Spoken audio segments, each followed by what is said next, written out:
Partie 134, citation 632. On demanda à Isa alayhi salam, « Esprit et parole d'Allah, quel est le plus séditieux des hommes ?» Il répondit, « Le savant qui est dans l'erreur. Si un savant se trompe, une foule de gens vont tomber dans l'erreur à cause de lui. » Abdullah ibn al-Mubarak dans Az-Zuhd. 633. De Muawiyah, fils d'Abu Sufyan, il nous a été rapporté qu'il interrogea ainsi Abdullah ibn Abbas, qu'Allah soit satisfait de deux. Es-tu de la confession Millah de Ali ou de la confession de Uthman? Je ne suis, dit-il, ni de la confession de Ali, ni de la confession de Uthman. Je suis de la confession de l'envoyé d'Allah, alayhi salatu wassalam. Ainsi, tous les anciens, disait-il aussi, toutes ces passions se retrouveront dans le feu. Je ne me soucie pas de savoir, disait l'un d'entre eux, laquelle de ces deux grâces est plus grande, qu'Allah m'ait guidé vers l'islam ou qu'il m'ait évité ces passions. Et Allah le Très-Haut dans le Coran nous a nommés les musulmans, les croyants, les serviteurs d'Allah.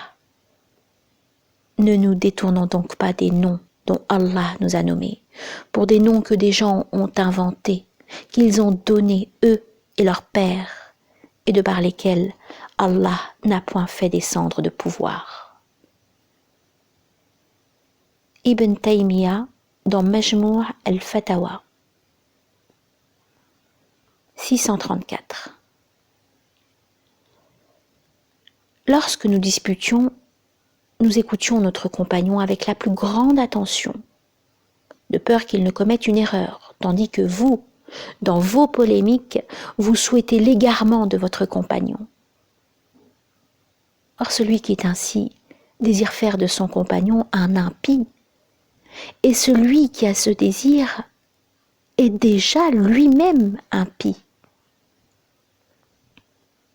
Abu Hanifa, cité dans Muhammad Abu Zahra, l'imam Abu Hanifa, sa vie et son époque, ses opinions et son fiqh. 635. La louange et la prière te furent données, mais le fait de prier rendit ton cœur fier.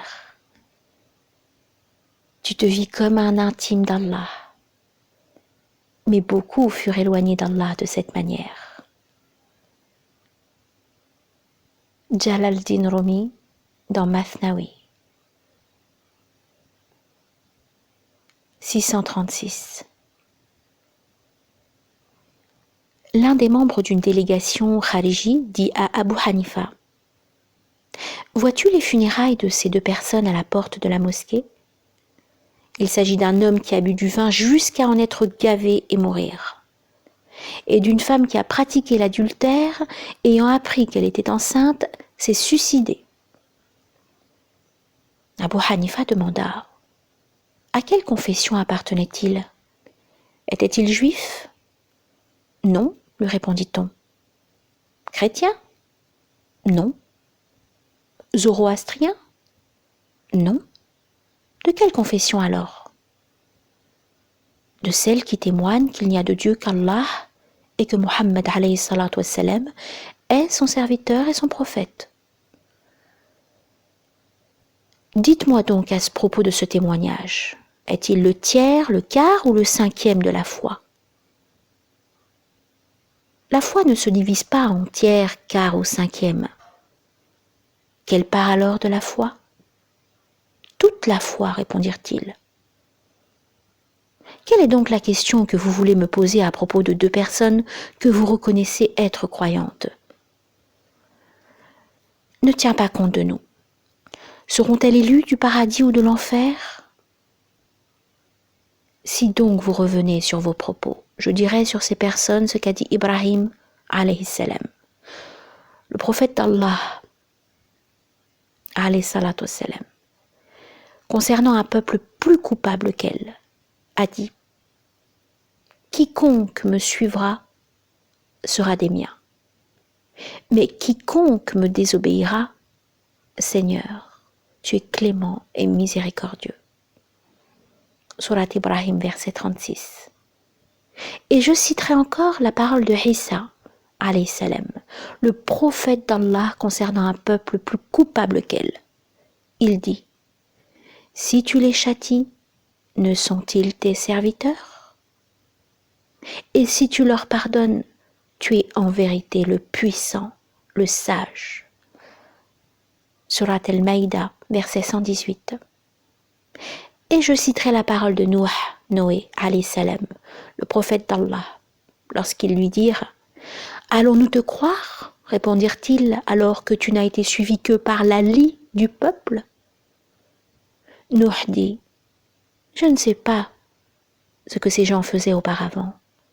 Leur compte n'incombe qu'à mon Seigneur.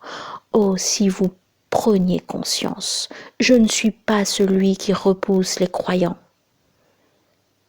Surat Ash-Shu'ara, versets 111 à 114. Et je dirai ce que disait Nuh alayhi salam quand il dit « Et je ne dis pas aux gens que vos yeux méprisent, qu'Allah ne leur accordera aucune faveur, car Allah seul sait ce qu'il recèle dans leur cœur.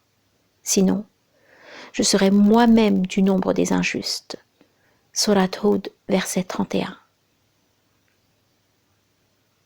Lorsque les Khawarij entendirent ces propos, ils jetèrent les armes. Mohammed Abu Zahra, dans l'imam Abu Hanifa, sa vie et son époque, ses opinions et son fiqh.